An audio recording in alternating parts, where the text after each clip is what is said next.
I'm probably the oldest person at FinCon. I'm 67 years old. So that's old, right? And I have a very unusual background. I was fortunate as an entrepreneur to sell my company when I was 31 and retire. And I moved 2 hours from where we are right now to the east coast of Florida, and I was a beach bum. And truth be told, I never intended to work again. I was doing biathlete stuff. I was swimming 2 miles every day, doing long swims on the weekend, biking 20 miles a day. And that was my life. I was just having, the beach life. And there were family circumstances that forced me back to my birth home, which is Atlanta. And I had nothing to do. And out of the blue, I got a call asking me to go on a radio show to talk about travel and entrepreneurship. The business that I had sold to a national chain was a travel agency business back when that's how you used to have to buy travel. And I also had a real entrepreneurial background, investing in real estate, all kinds of stuff. And so I did this guest appearance, and one led to another, which led to another, which led to another. And then finally they said, how'd you like to have your own show talking about money? And I was like, I don't know. I'm not really that interested in working. And they said, well, why don't you try it for a while? Because I'd had really almost 4 years of just being a bum. And I was mid-30s now. And I started doing a radio show. And then that led to me doing television. And that led to one thing after another. And before you knew it, I was actually working again like I'd been working when I had my businesses. And I was having a great time. But something became clear to me very early in radio. And that is, I was expected to sell my soul. I was expected to do endorsements and say for whoever they wanted me to, whatever they wanted me to say. And I went to the general manager of the station. I said, I will not do that. He said, you won't do what? I said, I will not do a commercial for anybody. And he said, you're not going to last long in this business. And so I said, I need you to understand, I will only do this if I can be unbought and unbossed. And that's how I have done things forever. What's changed over the years is the platforms I've used and how we reach people and the breadth of how widely we reach people. But everything we're about is trust. Is that it's really easy when you establish a following to cash in. There's a point at which you hit a point where you cross a threshold where you then are going to have people say, hey, we got some money for you. But before you know it, you have made a pact with the devil. Because what we've got, and all we've got, because I love how many different ways, how many people, how many different organizations, podcasts, websites, social media, people are reaching other people with a message of empowerment in their lives. And we all have different points of view. We teach it different ways, but that's what it's all about. But the second you allow an advertiser to own you, which is different than having advertising, the second you allow them to own you, your credibility is on the line. So, truth be told, I'm not very entertaining. I'm not funny. The only thing I ever have had is the credibility I was able to establish with people and the benefit they felt they got from hearing what I had to say, reading what I had to say, or seeing what I had to say. And so that's the thing, is never, ever, ever cross that line of integrity. So today we have 2 websites, Clark.com and ClarkDeals.com. And with our websites, we have extremely strict rules about how advertising gets placed, what ads can be on our site. And our writers are never, ever, ever, in any way, ever compensated based on who does or does not advertise. They don't even know who advertises. Because if you know how it works on the web and how ads are fed, they're not even going to know generally who's advertising. The idea is that what we've got for someone in a world that nobody trusts anybody. My goodness, you look at the polling today. Nobody trusts any institution. Nobody has faith in any institution.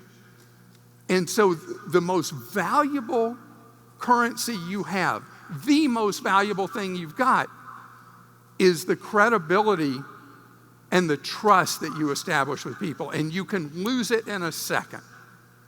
This happens to influencers all the time.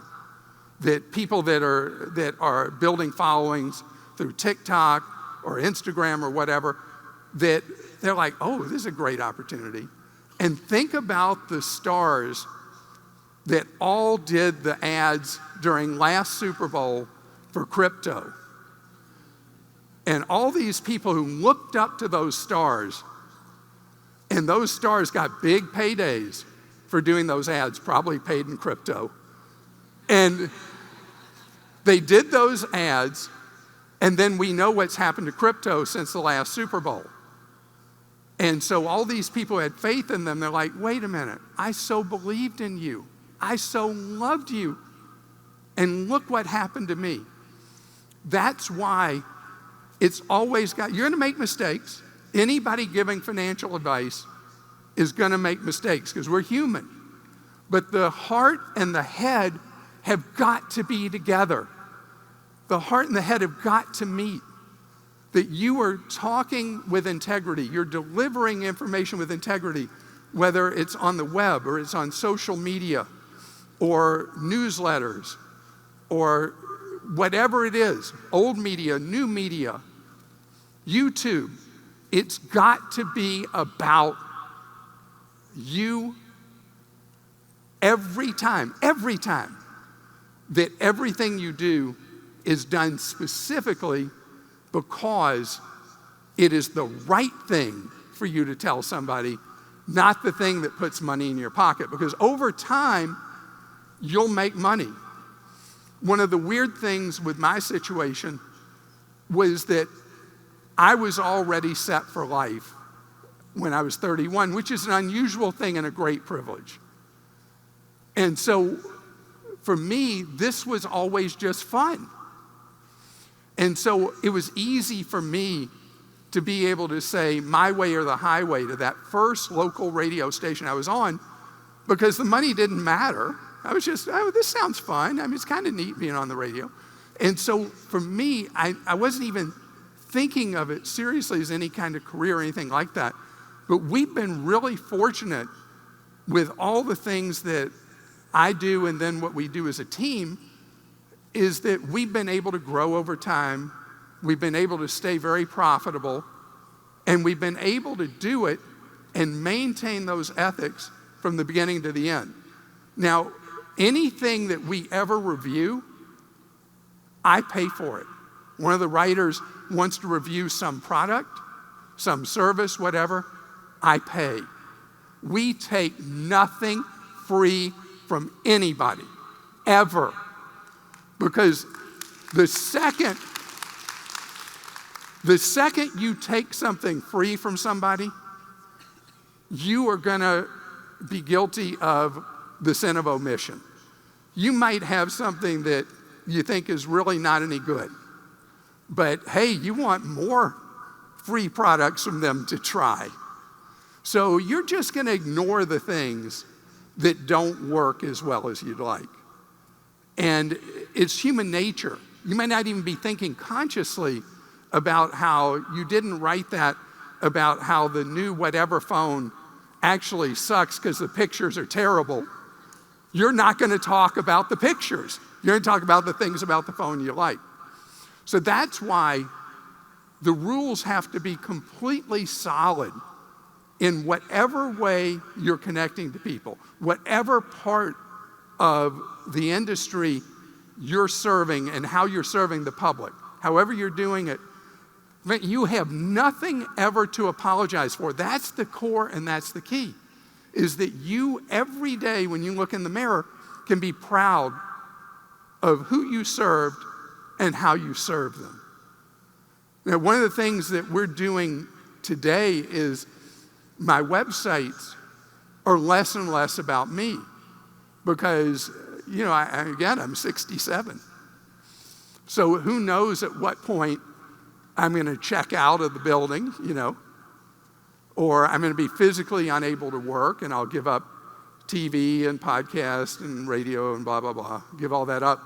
But the thing that will endure is the trust that people have in the brand, that it's about what you can do for somebody, how you can teach them. And what we do with our websites, with Clark.com in particular, is we teach people how to. Life is so full of noise, and we have so many decisions we have to make. The paradox of choice. So many things we can choose from, we basically shut down. So where we found our strength in the market was helping people make decisions about things they have to do with their wallet, whether it has to do with retirement, investing, signing up for an internet service plan, buying a car, financing a house, anything that has to do with decisions we don't normally make day by day. And the people who we're buying from, it's what they do every day, and they have a built-in advantage. Our goal, our job, is to even those odds. And what we do works for people, and they come back again and again, and it doesn't matter whether I exist or not. And that, to me, is the ultimate triumph, that I've gone from being a person people connected to instead a service that people connect to, whether I'm here or not. And so that is something I'm really, really proud of. And the only way that has worked is because, again, the lack of trust we have today, we've been able to overcome that with what I do, and the trust is so valuable. So again, as you figure out, as you grow your businesses, as you figure out various strategies, remember that the greatest empowerment for your business is for people to trust what you're providing to them and the information that you're providing to them that builds their lives, that builds more freedom in their lives, that gives them a little more money in their wallet, a little less debt they owe, that they have more control at a time in life that things feel out of control and they feel powerless. And I'm going to stop here and we're going to take some questions. Absolutely. Everybody, let's give Clark Howard a round of applause. We don't want to let him go just yet. We got a couple of questions for him to learn more about this great presentation we've got. Erica, please. Thank you. Sure. This was awesome. So one question I have, and I think a lot of people might have this question, is they might not have it made, as you say, at the age of 31 or so, and they're on their way to making all the money. How do you balance the opportunities that you take while maintaining your integrity and making money? How do you do that? So as I built my businesses when I was really young, I never wanted to spend a penny. I was very, very careful in spending any money on anything other than things that would create a potential return on investment. And I've never changed, no matter how I've lived. I'm still like, I'm wearing shorts that were $5 from Walmart, shirt that was $6 from Sam's Club, shoes that I paid $39 for on eBay. I mean, practice what you preach. Exactly. that if you want your clients to be frugal, you need to not talk it, you need to live it, you need to be it. And that's part of how you create the opportunity, is if you're wheezing on the expenses you have, then you're going to have trouble being a good example of the people you're trying to teach. And you're going to be in a tough spot being patient to build that business because of how you've been spending your own money. I love that. And my philosophy has been, and I should have mentioned this right from the top, My philosophy from when I was, my father was unemployed and I had to pay my way through college. And when I graduated from grad school, I made a deal with myself that I would live on every other paycheck. I was working a regular job out of college. And so I lived on half of what I made. And it's just been my kind of philosophy that you always live on much less than what you make, because then you have more power, you have more choices. I love that. Well, Thanks. talk about practicing what you preach. You talk about building this company with the Clark name. It stands for integrity. So talk to us about, for some of the folks that are also building larger brands here, how do you do that in the hiring process? How do you continue that path of integrity with the people you're bringing on to represent Clark? That's hard. I mean, that's really hard, because you may, through your soul, have really, really solid ethics. You're clear as could be about what you're about. But hiring somebody who shares that with you and really means it and believes it is hard.